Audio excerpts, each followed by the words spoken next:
Welcome to the NBA Coast to Coast podcast brought to you by thelines.com. Coming to you from the West Coast, Josh Lander, joined as always by Nate Weitzer on the East Coast. And we are looking at play props here on Wednesday night. Got a really big slate to choose from. Not our best night last night, still hovering around 500, but we love to be getting close to that, 65, 70% winning percentage. So we're going to turn things back around here on Wednesday night with you guys with a bunch of props we've got for you on this big slate. Want to make sure to like and subscribe to that page. Also check out the game videos we have up for you today. Some pretty fun Eastern Conference matchups that we feel good about in those. Also want you to head to thelines.com. You can check out all the great content we're putting up there. Some props that Nate and Mo and gang, everybody are getting on thelines.com these days, as well as that odds finder tool that we have up there. We're using that every morning to shop all these lines and player props. Make sure we're getting the best odds out there from those U.S. sports books giving us bets in the NBA this season. Nate, let's go ahead and jump right into your first NBA player prop. Yeah, there's a lot of games tonight, but not a lot of props up yet with True. a lot of back-to-backs. So we are picking from what we got here in the morning. And I expect Jimmy Butler to bring it again against the Sixers. It's go time for the Heat. I know he's disappointed us before when we said it's go time, but now it's really go time. It's March. There's a month left. They got to fight their way up the standings here. And in his last 4 home games, he's averaging 23.5 points, 6.5 rebounds, 6.5 assists. That's pretty much exactly what he averages last 3 against the Sixers in the regular season, including 23, 11, and 9 on Monday, which is, vintage Jimmy, if you will. It's just not Jimmy loafing through the middle of the season that we had seen before, where suddenly his peripheral stats are just not there. So I do think he gets over 32.5 PRA tonight. I like the 27.5 points rebounds if you want to remove the assists, because Philly is 28th in rebounding on the year, and nobody but Embiid is basically an above average rebounder. They're also 28th in fast break points allowed. Jimmy can definitely get out and score. He can create his own turnovers or score off turnovers. And it's a bit of a revenge game. He does get up to face Philly, one of his former teams, and 21 plus in 7 of his last 8 at home against the Sixers.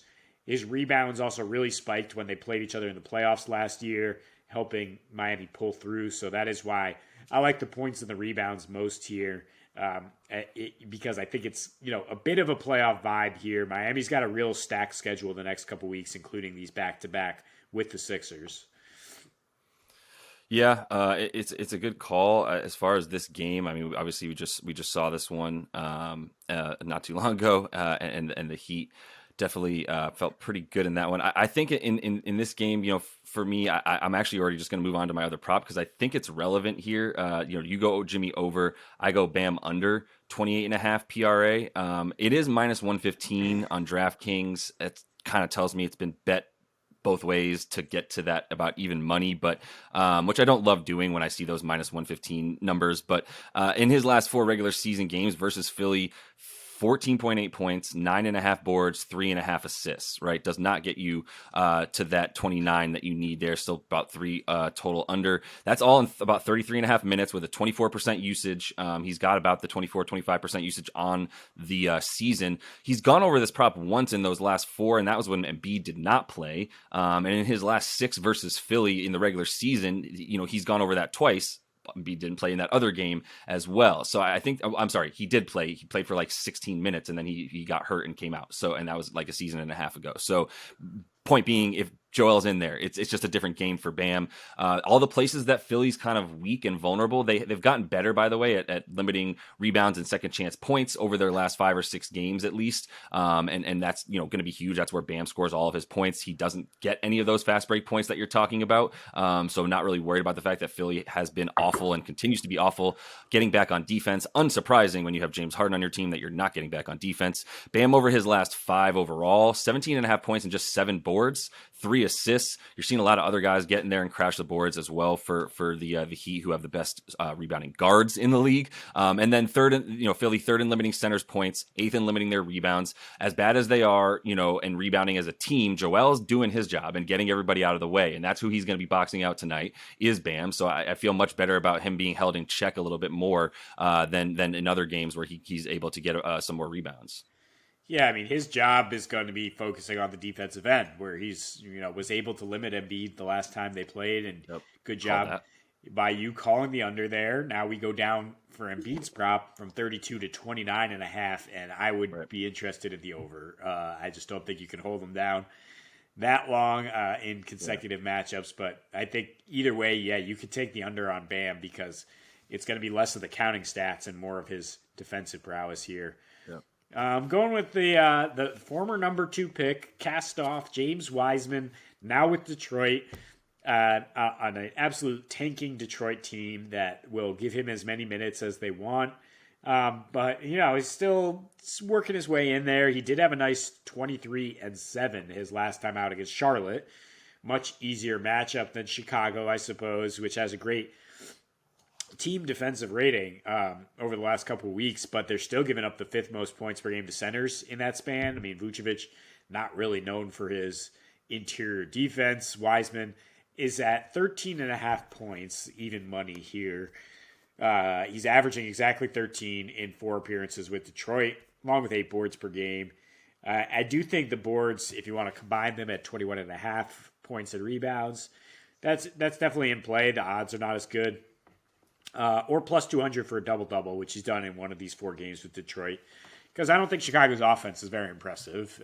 Even against this Detroit defense, I think there'll be plenty of rebounding opportunities. And I do think he can vacuum them up with that huge wingspan. As he tries to, establish a foothold in the NBA here, this is a big stretch for him. Yeah, that's great. I guess I don't know. I never thought we would be taking James Wiseman, but they're low, and he's the only person out there. And that even when they're down by 20 points they were down to the Hornets the other night, Wiseman's just going to be out there getting those garbage time stats like any good awful NBA 2K player does when his team's down by like 100 and just tries to pat those stats. That's basically James Wiseman. So I don't know why you wouldn't feel good about that. I expect them to be down again, even though, this is a game that I suppose that they could be hanging around in. I don't expect it to happen. So Gordo or Scary Terry, we're talking about some Hornets players with LaMelo out. Really sad that he's back out same night that LeBron went out. So that was a crappy night for the NBA, and just 4 games were going on that night. But anyway, I think it's time to take one of those 2 guys. I like Gordo. I like them both. I'll start with Hayward and the guy I probably prefer. You're getting minus 105 on DraftKings for him to get 18 points. It's a little bit like minus 112 for him to get 22.5 points in rebounds. In his last 5, since he's been back and getting those minutes back up to 30 and above in the last 5, 21.5 points, 6 boards, and 32 minutes. So like I said, as long as he's getting those minutes, he's got 59-53 splits. Only putting up about 3 threes a game, but making like 1.5 of them, and shooting, like I said, about 60% from the field as a small forward. So that's pretty impressive. That 24% usage.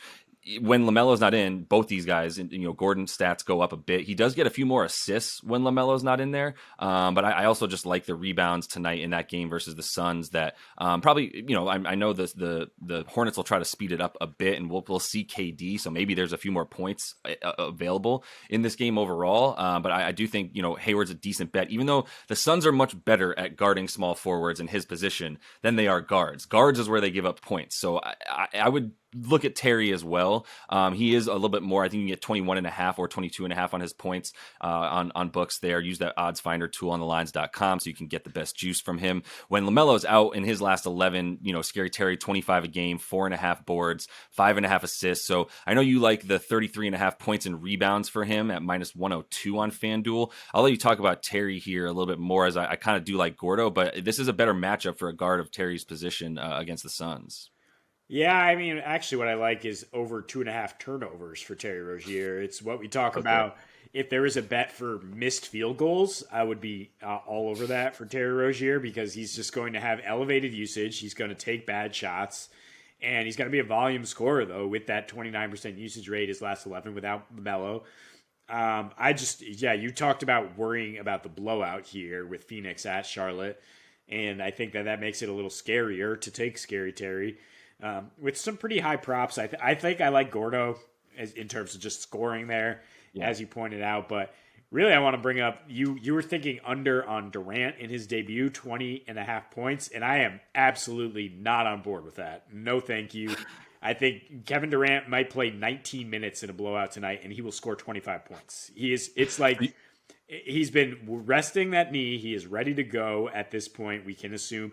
And a Charlotte team without Jalen McDaniels anymore, it might as well just be, warm up 1-on-0 drills for him. And he is just like going to just drain mid range shots all over whatever, measly defender is trying to guard him. It's a first team, debut with the new team, going to show them what he can do, which is just get buckets, at least a point per minute. So I would take the over on Durant there. Yeah, I'm down for a gentleman's bet on that one for sure. We'll throw that up as an asterisk there on the props that I tweet out as a fun one, because I just see it going the other way. I maybe he gets 18, maybe even 19, but I don't think he gets 21 tonight, as I think that he's just going to not be able to play enough minutes, even if he gets 10 field goal attempts.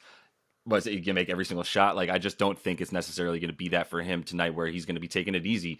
But that's really just the prediction that we have to make here. Is what do you think the game flow is going to be? Get him in early and show what he can do and scare teams away right away by dropping 140 points, or limit it and let him come back a little bit more easily. So that is all the time we have for you guys in this one, though. Make sure to like and subscribe to that page. Continue to follow along as we look to stay wicked hot on these player props with you guys. And until we see you next, happy betting.